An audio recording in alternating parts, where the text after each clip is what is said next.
dear children. Have you studied what we learned last class? Very good. What we learned last class? We learned about stem, leaves and flowers. They are in shoot system. So in shoot system we learned about stem, leaves and flower. So this class we are going to learn about fruits. Now we are going to learn about fruits. Flowers grow into fruits. Fruits contain seeds inside them.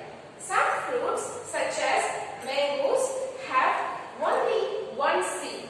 Watermelon has many seeds. So what is said here? Flowers grows into fruits.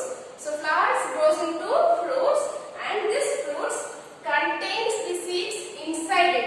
Contains the seed inside it. Some fruits such as mangoes will have only one seed inside it, but watermelons has many seeds. So there are difference between fruits. So mango will contain only one seed, but watermelon will contain many seeds. Is it clear, students?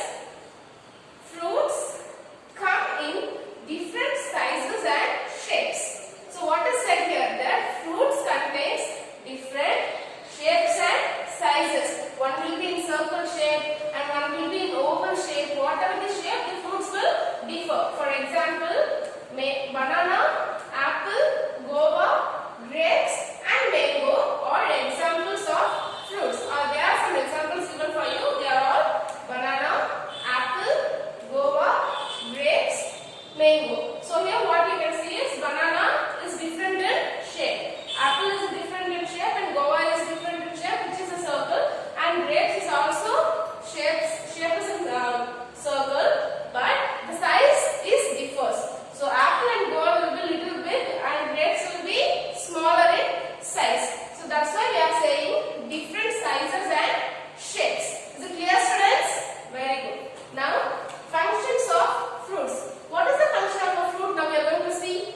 And here fruits protect the seed inside them.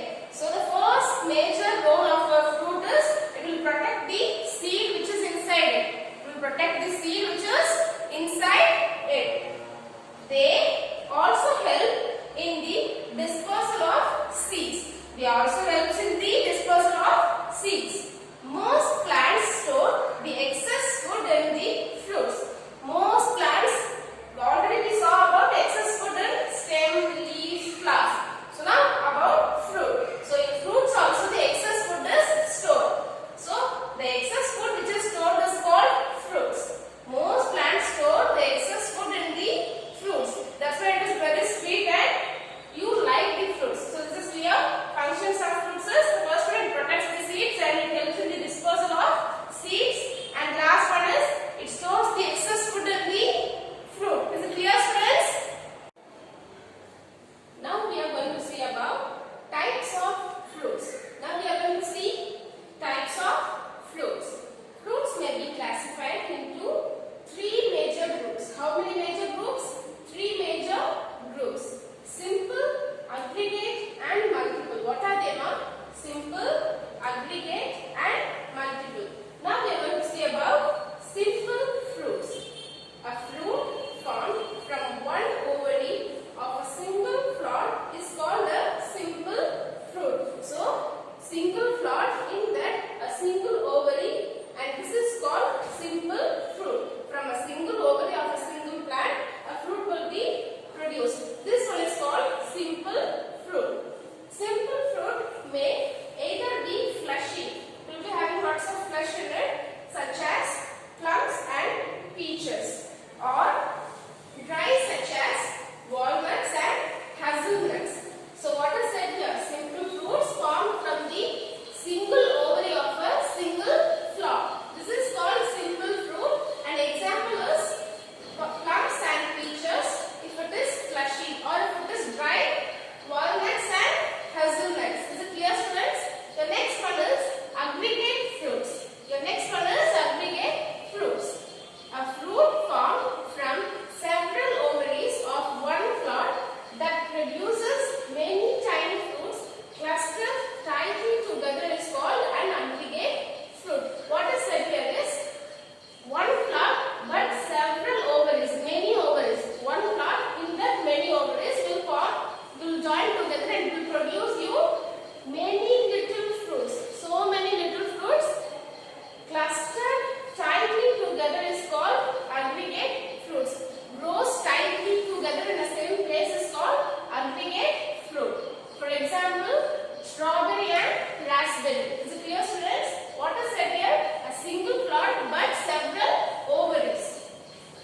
multiple fruits.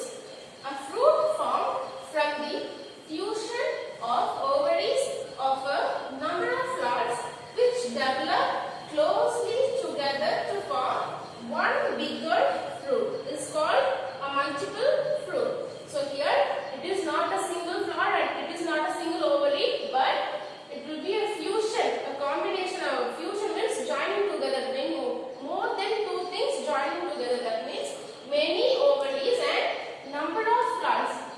Some number of flowers and ovaries will join together to form a fruit which develops closely together to form one big fruit. So all these flowers and ovaries joins together to form a one huge or big fruit. For example, pineapples and figs. So these are all huge fruits which are formed by fusion of various ovaries and number of flowers. Shall we repeat it once again? Your first one is simple fruit.